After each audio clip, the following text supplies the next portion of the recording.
हिंदू धर्म ग्रंथों में कई ऐसे ऋषियों महर्षियों का वर्णन मिलता है जिन्होंने अपने तपोबल से मानव जाति के कल्याण के लिए कई तरह के काम किए।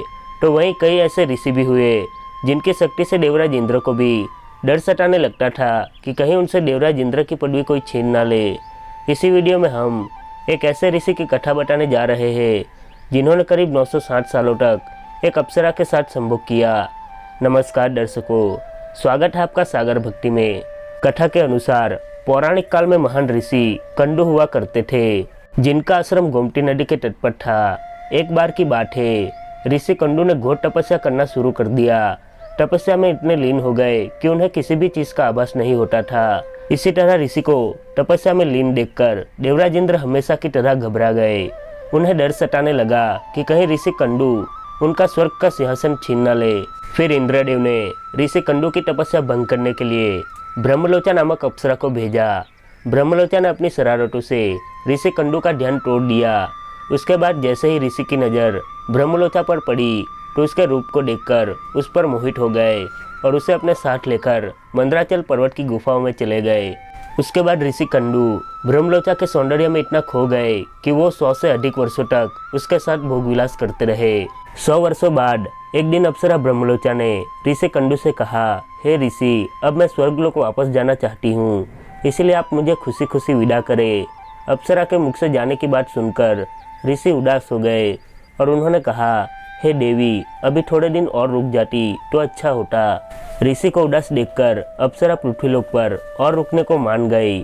फिर ऋषि कंडू ने अगले 100 वर्षों तक उसी गुफा में अप्सरा के साथ भोग विलास किया।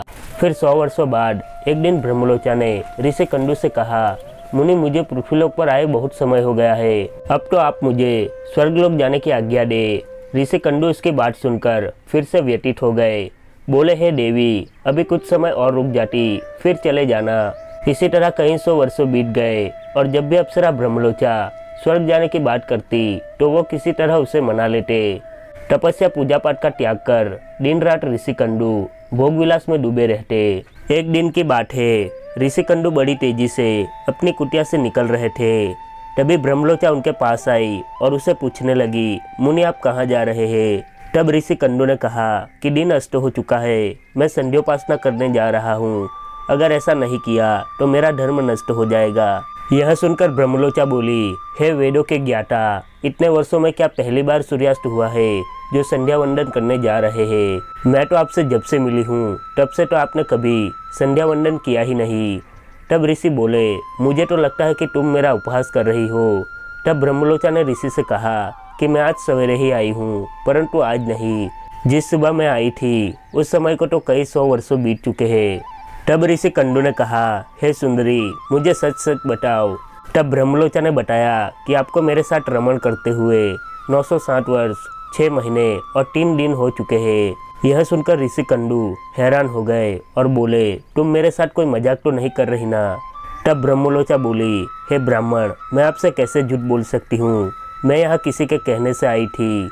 ब्रह्मलोचा के मुख से ऐसे शब्द सुनकर ऋषि कंडू व्याकुल हो गए और बोले कि धिक्कार है मुझ पर, मेरा धर्म नष्ट हो गया। एक स्त्री ने मेरी बुद्धि को भ्रष्ट कर दिया। इस स्त्री के संग मेरा समस्त जीवन का तप नष्ट हो गया।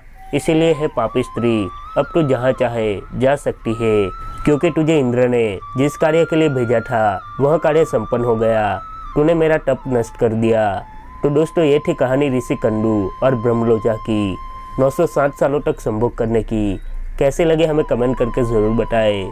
वीडियो पसंद आया हो तो कृपया लाइक और शेयर कीजिए तथा हमारे सागर भक्ति के साथ जुड़े रहने के लिए सब्सक्राइब करें। आपका बहुत बहुत धन्यवाद।